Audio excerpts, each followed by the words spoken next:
Hello, and welcome back to another video. Today is my 24th birthday. Crazy, I know. And I haven't done a reflection in what feels like forever. So I thought I would do a little reflection of just things that I've learned at 23. I'm 24 now. So I don't really know how these things work really, but today's my birthday and I want to do some reflecting. I think a lot has changed in this past year, in a good way, alhamdulillah. For one, I'm back in New York City. I moved back home after living in Knoxville for 3 years, and that's been a bit of an adjustment. I think I'm finally doing some adjusting and enjoying my time here. New York is an amazing city. Like, I'm glad that I get to live some of my adult life in New York because I do think it's a difficult place to grow up. It has its benefits, but I do think some of it can be difficult, and I don't see myself here long term. But I think it's a wonderful city to spend some of your youth, especially like as a young adult. I think there's a lot to do and a lot to get involved with and a lot to be exposed to. So I think that's really exciting. But I actually wrote down some of my reflections that I've had in this past year, and yeah, so some updates. I am in grad school for early childhood education. I live back with my family. I have had some developments in my romantical life, which is exciting. But yeah, I wrote down some things that I learned. One, I am allowed to dream. I'm allowed to want any kind of life for myself. Like, I don't have to listen to other people's version of what my life should look like and what I'm allowed to want. You know, like, I'm allowed to want any kind of life. Second one ties into that. I don't have to live the life others want for me. I think that took me a really long time to understand, and I think it's something that I'm still trying to understand. 3, life does not have to follow an exact timeline. We know this. It's hard to really internalize, but especially growing up as a Desi or like a Desi Muslim American, it's really hard not to internalize what our parents tell us is what success and what life should look like. Like, you know, go to school, go to a good high school, go to a good college, get a job, have a good paying job. And that's exactly what it has to look like. But it's just not true. It's 4, it's okay to not know. There's actually a lot of beauty in it. 5, starting over can be scary, but very liberating. And I've definitely seen that in my 20s. I've had to start over so many different times. Like, ever since high school, I've had to like start over and start fresh and be in like completely new situations a bunch of different times. And it was really scary and hard, but I've learned so much and I've really grown into myself. 6, people will always have an opinion. Their opinion almost never matters, even if it's family. This has been a really, really hard one, and it's continuing to be a hard one for me because I have a lot of family that lives with me and I love them. And sometimes I have to listen to their opinion, but their opinion is not everything. 7, sometimes I might even have to mute my family. Again, like, I think a lot of times I internalize what people tell me, especially when it's family, and I take it as the truth, but I don't have to do that, even when it's like my immediate family.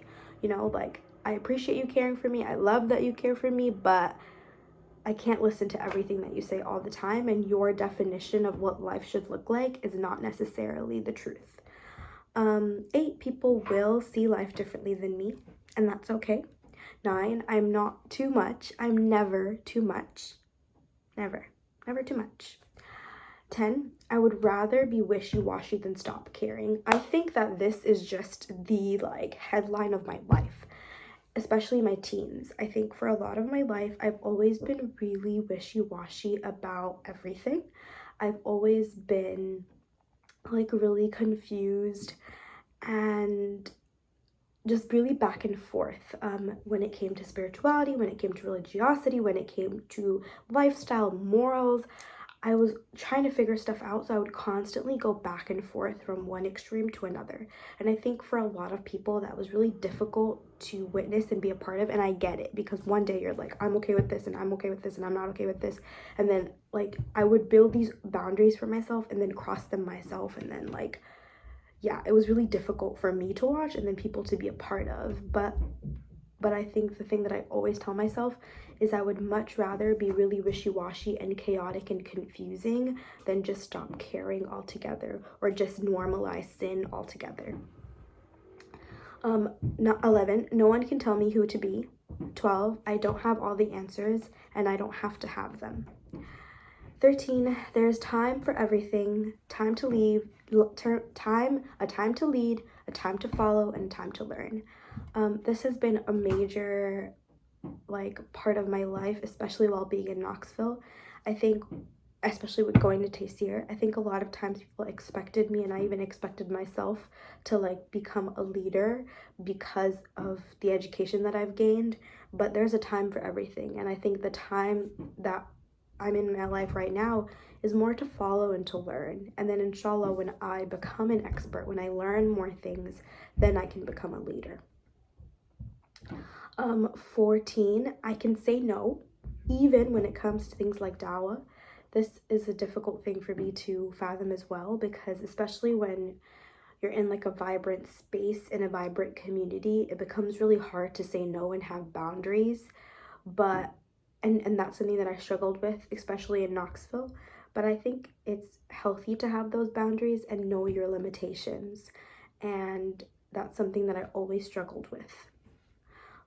15, I have to prioritize and only take on one responsibility at a time.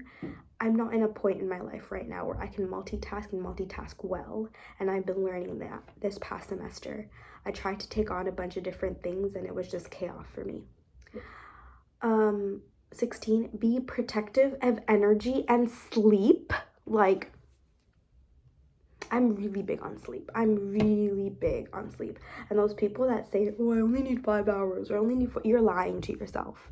If you only need very little sleep, but then you're also moody and cranky and like a mean person the rest of the day, and you don't think it's tied to your sleep, honey, it's tied to your sleep, okay? 17, I can't help others if I don't help myself. You know, pretty self-explanatory. You need to take care of yourself. You just need to. 18, suluk is tying myself to the community. Suluk means the path to Allah, the path to ihsan. And if we're trying to be the closest that we can to Allah, and we're trying to be the best possible Muslims that we can, we really have to tie ourselves to the community. It's been really hard to do that while I was here, and that's really disappointing, and I think it's been taking a toll on my iman. So that's something I definitely want to make a priority in this next semester when I take off some of that load, but then also try my best to tie myself to the community, which was an intention for this semester, but unfortunately it fell through the cracks.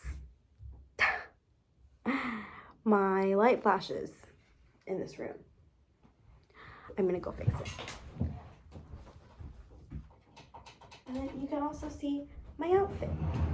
Or you can kind of see it, but I quite like it today. 19, worship is better together. 20, individualism is toxic, truly believe it. 21, nothing can replace my family. 22, I am spectacular, a force to be reckoned with. And 23, it is always important to be grateful. Like, be grateful, be grateful, be grateful. Things change so quickly. People get taken away from us so quickly. Our status in life just changes very quickly. And one thing I've realized is life always looks greener on the other side, and things always look better on the other side. And, my dad passed away earlier this year, and there are so many regrets that I have for the way that I was with him, for the time I didn't have, for the conversations I missed, and they're big regrets. And even now, as a lot of different things in my life change, I am like, I still miss old me, and I miss different other parts of my life, and I think that's always going to be the case. And it's always important to enjoy those moments through being grateful to Allah for them. So yeah, that is the end of my reflection. I started off this birthday crying. I've been really emotional lately, but I think alhamdulillah, so far it's been a good birthday.